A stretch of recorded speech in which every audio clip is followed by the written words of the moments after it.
Bismillahirrahmanirrahim. Assalamualaikum warahmatullahi wabarakatuh. Saya Taslia Zafira Salila, NPM 1811020134, mahasiswi Prodi Pendidikan Bahasa Arab, Fakultas Tarbiyah dan Keguruan, UIN Raden Intan Lampung. Di sini saya akan menjelaskan sedikit prinsip-prinsip pembelajaran bahasa Arab. Ada dua alasan bahwa bahasa bawah atau ibu merupakan kebutuhan untuk mencapai sesuatu yang diinginkan, dan anak kecil lebih cepat menerima bahasa ibu. Prinsip-prinsip pembelajaran bahasa Arab yang pertama, prinsip prioritas atau al-mabadi al-uluwiyah. Penyampaian materi harus memperhatikan prinsip prioritas yang mengajarkan mendengarkan, bercakap sebelum menulis. Jadi, seorang guru mengajarkan maharo istima dan maharo kalam sebelum maharo alkitabah. Jadi, ini sudah menjadi prinsip yang tidak boleh kita langgar seorang. Karena kemampuan mendengar dan bercakap setelah itu qiraah dan kitabah merupakan materi dasar yang perlu dilaksanakan. Mengajarkan kalimat sebelum mengajarkan kata dan menggunakan kata-kata yang lebih akrab dengan kehidupan sehari-hari, serta mengajarkan kosakata yang dimulai dari hal terdekat dari sekeliling siswa, misalnya sawah, kebun, sekolah, dan keluarga. Yang kedua yaitu prinsip korektivitas atau al-mabadi ad-daqqa. Prinsip ini diterapkan ketika mengajarkan materi-materi fonetik, fonemik atau aswat.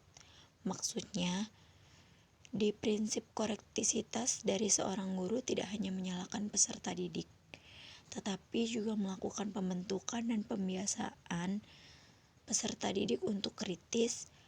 Prinsip korektivitas berlaku ketika seorang siswa disuruh menirukan, misalnya babun, kitabun, tapi ada siswa yang salah dalam pengucapannya, makhraj huruf, maka guru harus membenarkan dari ucapan murid tersebut, dan ini dinamakan korektisitas. Prinsip ini terjadi pada fonetik, fonemik, aswat. Ada pengaruh pada bahasa ibu ibu mereka, sehingga terjadi pengaruh pada bahasa ibu mereka. Prinsip yang ketiga yaitu prinsip bertahap atau berjenjang. Ada 3 kategori di prinsip berjenjang. Yang pertama, pergeseran dari konkret ke abstrak. Yang kedua, global ke detail. Dan yang ketiga, dari yang sudah diketahui ke yang belum diketahui. Ada kesinambungan apa yang diberikan sebelumnya dengan apa yang akan diajarkan selanjutnya.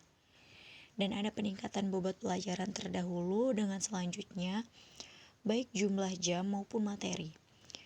Maksudnya, berjenjang ini materi-materi bahasa Arab itu jenjang pengajaran mufrodat hendaknya mempertimbangkan dari aspek penggunaan, yaitu dengan memberikan materi kosakata yang banyak yang digunakan dalam kehidupan sehari-hari dan berupa kata dasar, dan memberi materi-materi kata sambung dari yang konkret ke abstrak. Jadi kita harus mengajarkan kosakata yang sifatnya konkret, seperti maktabatun yang sifatnya nyata. Di semua siswa tidak langsung memberikan kosakata yang sifatnya abstrak, sehingga mereka akan sulit untuk menangkap kosakata tersebut. Contoh yang abstrak, haron dan baron. Prinsip yang keempat yaitu prinsip pembelajaran keberagaman. Meyakini pentingnya faktor ini untuk menjadikan peserta didik menyerap pelajaran secara lebih lama dari belajar secara hafalan. Misalkan, dalam mengajarkan kosakata maupun gramatika, guru sebaiknya mengajarkan dalam konteks, sehingga kalau kita mengajarkan qawaid atau tambahan, yaitu secara teoritis, bagi siswa atau peserta didik akan kesulitan menguasai dan memahaminya. Bagaimana solusinya? Seorang pengajar bahasa Arab atau guru hendaknya mengajarkan tata bahasa yaitu dalam konteks. Misalkan, ada dialog di dalam dialog, itu kalau kita ingin mengajarkan materi tentang isim isyarah. Kita cantumkan dalam dialog tersebut ada isim isyarah, sehingga secara tidak langsung siswa itu belajar tentang isim isyarah, tapi dalam konteks hiwar atau konteks bacaan. Prinsip yang kelima yaitu prinsip pujian atau imbalan. Ini menegaskan manusia secara universal itu terdorong melakukan sesuatu karena imbalan atau karena ada hadiah.